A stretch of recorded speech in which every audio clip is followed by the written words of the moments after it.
Let's be honest. Most creators aren't scared of content.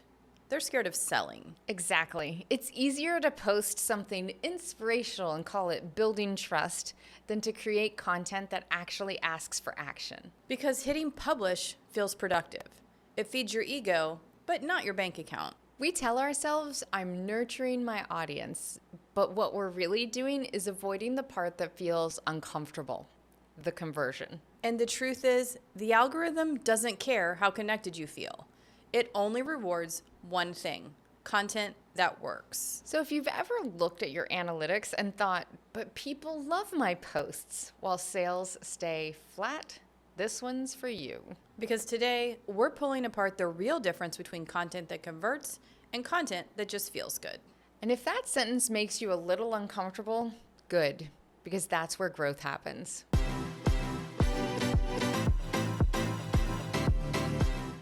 Let's start with the obvious. Creating content feels productive. It scratches that achievement itch. You get to check a box. Posted today? Done. And when someone comments, this really spoke to me, it lights up the validation part of your brain. Exactly. It triggers the same dopamine response as accomplishment, but it's actually false progress. Because unless that content leads someone toward a conversion, a click, a purchase, a lead, a sign up, it's not working for you. It's working on you. And this is where type A women tend to get stuck. We equate effort with effectiveness. I spent 3 hours designing this carousel, so it must be valuable. But design time isn't data. Effort doesn't equal impact. If you're not tracking how your content performs, you're not marketing, you're journaling. Here's where it gets a little tricky. Not all good content actually converts. Because good is subjective. It's usually defined by how it feels to you. But converting content is defined by how it performs for them. We've seen creators pour their hearts into posts that get comments and saves, but zero sales. And we've seen such boring content, like a 2-sentence testimonial or a plain text email, drive thousands of dollars in revenue. But why? Because content that converts does one thing really well. It moves people through a journey. It's not just showing up, it's strategically showing up with intention. If your content doesn't make someone think, feel, and then act, it's actually noise, not nurture. Now, this is where the archetypes come in, because how you get stuck depends on your wiring. Let's start with the hustler. She posts constantly. She's everywhere. Stories, lives, reels, blog posts, podcasts. She's consistent, but not always strategic.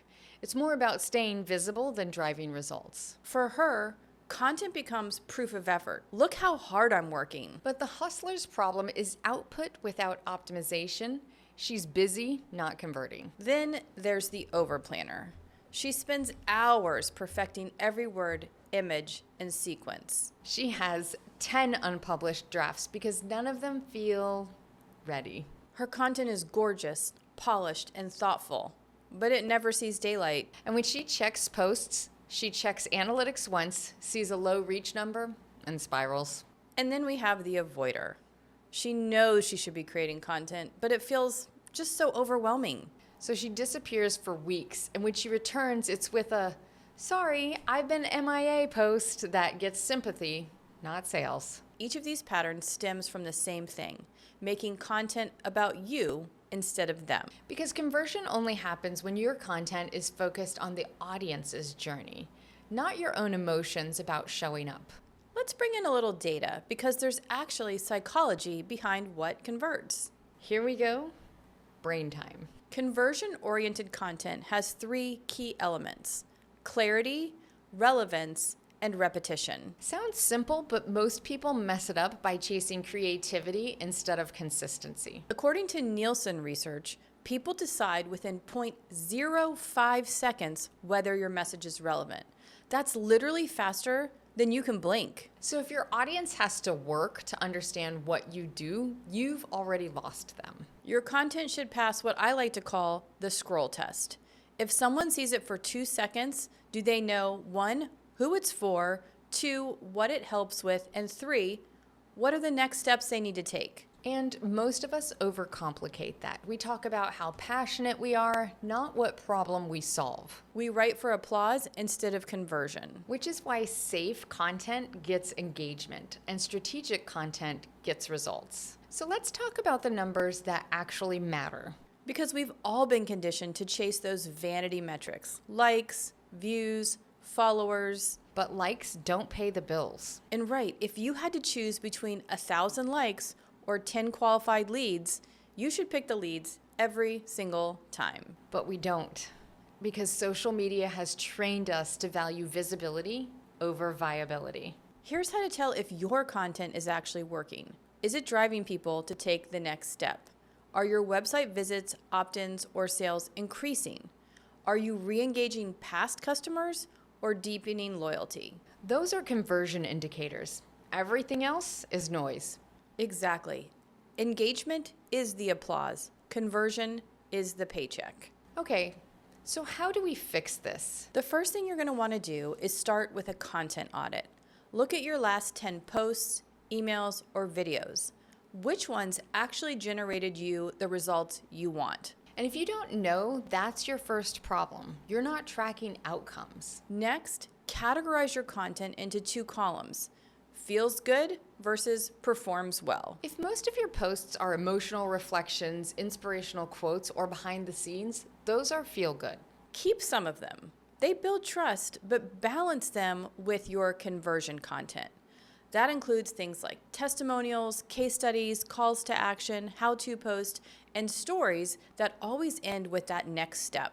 Basically, content that connects emotion to action. Then simplify your workflow.